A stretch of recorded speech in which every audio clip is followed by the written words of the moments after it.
my mom was, she had my dad. And my dad would beat her up to get, her salary. She was a teacher. She was doing well. So he was a bully. So he also happened to have another partner who was threatened by my mom. And so she threatened to stab my mom. So this is how now my grandma got the information. You need to get your child out of here. So that's how we moved all the way from Moranga to Karatina. Now, I don't know how he found us, but he did, because I remember seeing him when I was a child. And I used to be very, as a child, you're not sometimes aware of what adults are going through. So I would, when he would show up, I would be so excited. I would go show him my report form, as a child. Then my mom would get mad and she'd be like, why are you showing him? Does he pay your school fees? So I'd wonder, okay, so what did I do wrong? Okay. So I grew up with a single mom. Okay. Now I remember this one time, and she was okay. She was single, independent. We had a 2-bedroom house. She had a color TV back in that day. She, she was okay. She made it. She did. So I noticed mom used to get sick a lot. She used to be admitted a lot, and I would have to maybe go stay at my neighbor's for like a week because she's gotten very sick, she needs to be admitted. So I remember this one time grandma was home and mom had back problems, and we had to keep giving, what do you call it, a hot water bottle. She had to keep using those. So this one time she's in the sitting room and I'm in the bedroom. Remember, I used to read anything. So I decided to read what her medication was about. So I took out the pamphlets. So I started reading and oh my God, there was treatment for HIV. I went into shock. I asked Mom, what exactly is ailing you? Because you see what I've read and I don't want to believe it. But here she is and I can see the signs and symptoms. So she called her mom, Shushu. So grandma came and so she was like, sit down. So Remo, I have HIV and AIDS. What was going through your mind at that point? How were you feeling? I was just thinking, oh my God, now I am an orphan. My mom is definitely going to die and she's all I have and that will be it. That's what I remember thinking. Did you sit there?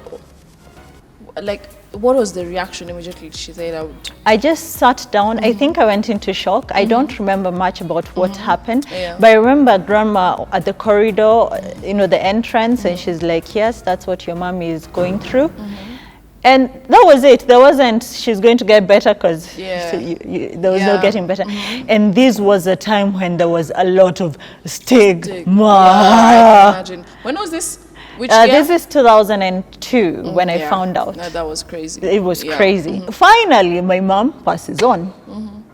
No, we are in which year now? This is still 2002, December. So just recently, I learned she passed on before I thought she did.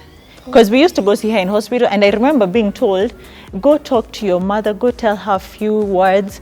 And I remember just going in and just sitting there because I think I was still in shock. Why are you telling me to go tell her goodbye? Because they were like telling me to go tell her goodbye.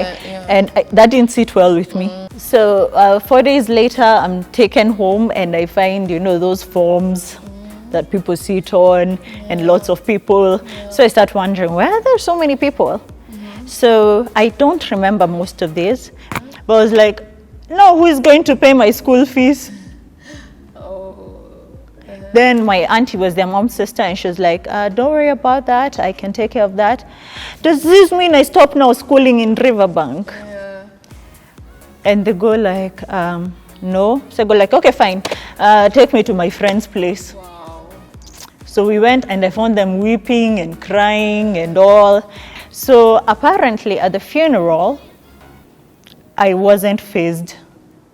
Even at the mortuary, I just apparently cried a little and then that was it.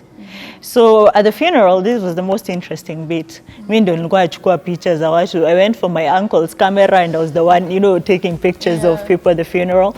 And apparently, when my mom was being buried, I had to be called, hey, Kuja, I was out there playing with other kids. Come bury your mom.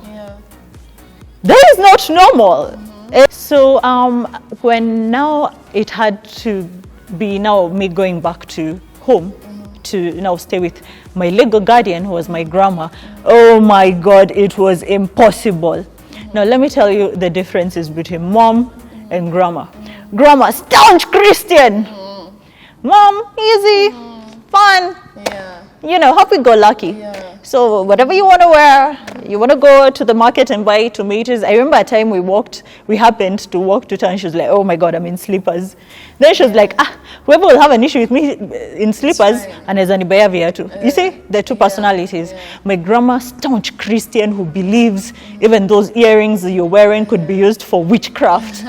And my mom was like, yeah, she was, you know, easy. Sema changes.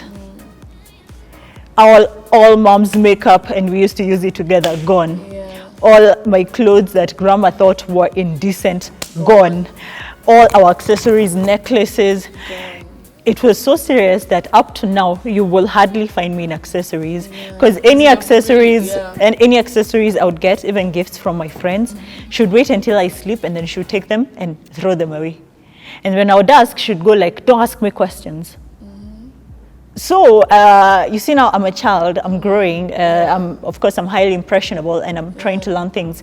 So as I told you, mom was not behind her times. Like, we had a VCR, and there was Matilda, Psiji Problem Child. You remember those things? I remember. So I even used to be the one who used to fix it, because mom would forget how to connect it to the TV, so I knew how to. And you know, so grandma, this is a source of evil. She tuanishad kila kitu and hid it. So I'm like, sure, I want to watch this. No. Okay, sure. She had a sewing machine. Can you teach me how to sew? No.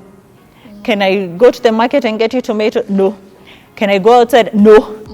Oh my God.